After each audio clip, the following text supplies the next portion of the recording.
दे रहा होगा 305 रुपया एमआरपी लिखी हुई है, और ये आजमगढ़ की मंडी से मुझे मिला है मात्र 8 रुपए का।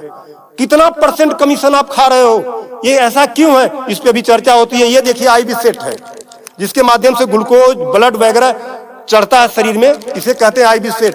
इस पे जो एमआरपी लिखी हुई है वो 198, और यहाँ आप देख सकते हैं 198 रुपए की ये आईबी सेट मुझे पड़ी है मात्र 12 रुपए की।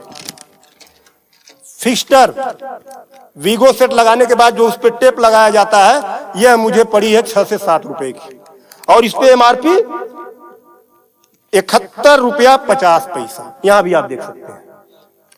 मैं इसलिए आपके बीच आया हूं। इसी प्रकार से बहुत सारे हजारों 2-3 हजार दवाएं ऐसी हैं जो 100 रुपए की दवा है 3000 की बिकती हैं।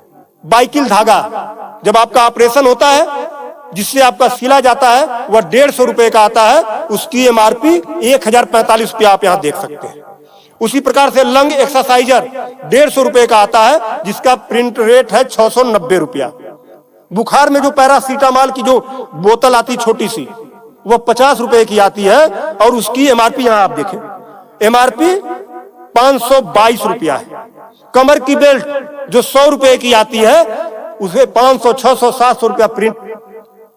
और तो और जब किसी की हड्डी टूटती है तो जो राड पड़ता है, राड अधिकतम रेट राड का 500 से लेके 1500 रुपया तक, अलग अलग वैरायटी है, 500 से 15 तक, लेकिन आपको 5000 से 20,000 रुपया, 25,000 रुपया चार्ज किया जाता है। आपके दिमाग में आ रहा होगा कि अरे भाई डॉक्टर लगा रहे हैं तो उसको देखिए। डॉक्टर जब आप अस्पताल में भर्ती होते हैं तो बेड चार्ज अलग, नर्सिंग चार्ज अलग, जांच की फीसें अलग, वो सब चीजें करने के बाद 1500 रुपए की चीज खरीद कर आप 20-20,000 का बेच रहे हो। तब मैं आपके बीच कहने आया हूं कि साथियों, उसी प्रकार से बहुत सारी दवाई हैं। 100 रुपए की दवा, एक दवा मैं देखा, ला नहीं पाया उसको, 100 रुपए की दवा, उसकी एमआरपी 2000 रुपया लिखी हुई थी। हजारों दवाइयां हैं, आपके साथ आपको लूटने का काम कर रहा है। मुद्दा ये नहीं है, मुद्दा ये नहीं है कि इस पे 305 का प्रिंट छपा हुआ है। मुद्दा ये है कि इसे छपने किसने दिया? जिसे हमने चुनकर भेजा, क्या वो दलाली खा रहा है, कमीशन खा रहा है? 8 रुपए की चीज 305 रुपए का प्रिंट वो छपने क्यों दे रहा है? ये चोरी से थोड़ा ना बिक रही है, खुलेआम बिक रही है। तो ये जिम्मेदारी सरकार की है। इसीलिए मैं कह रहा हूं कि आइए, और ये मुद्दा किसी सपा, भाजपा, कांग्रेस, किसी नेता का थोड़ा ना है, ये भारत के 140 करोड़ जनता से जुड़ा हुआ मुद्दा है। आपको आगे आना होगा, और आगे आने के लिए आपको इस वीडियो को अधिक से अधिक शेयर करवाना होगा, अधिक से अधिक लोगों को बताना होगा। इसलिए नहीं कि मेरा ये प्रचार हो जाएगा, ऐसा कुछ नहीं है। इस मुहिम को जब ये वीडियो शेयर होंगे, सोशल मीडिया एक ऐसा प्लेटफॉर्म है जिससे सरकारें हिल जाती हैं।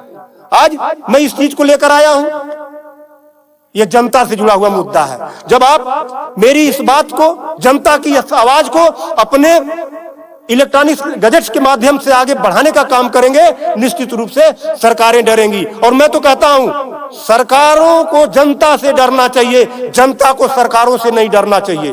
तब मैं आपके बीच कहने आया हूं कि आइए मेरे इस मुहिम को आगे बढ़ाएं। कि बात 305 रुपए की नहीं है, बात उस गरीब की है, उस रिक्शा चालक की है जो दिन भर में 450 से लेकर 500 तक की मजदूरी पाता है।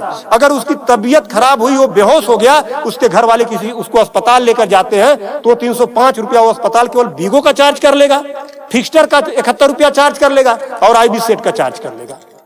ये सब मिला के 600-700 रुपया हो गया। यानी उसकी 1.5 दिन की दिहाड़ी में अभी तो ग्लूकोज लगा ही नहीं, दवा कोई उसने खाया ही नहीं, बेड का चार्ज हमने बताया नहीं, अस्पताल का चार्ज हमने बताया नहीं।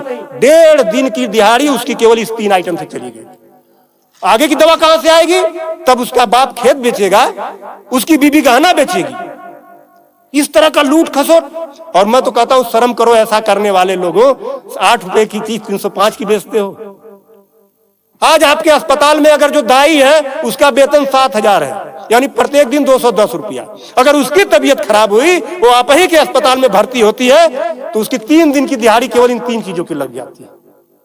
कुछ तो शर्म करो, कुछ तो सोचो। स्वास्थ्य, शिक्षा, सेवा का क्षेत्र है, लेकिन आपने इसे लूट का अड्डा बना दिया है। सरकारों के मिली भगत से ऐसा हो रहा है। तो मेरा निवेदन है आप लोगों से कि इस वीडियो को अधिक से अधिक शेयर करें ताकि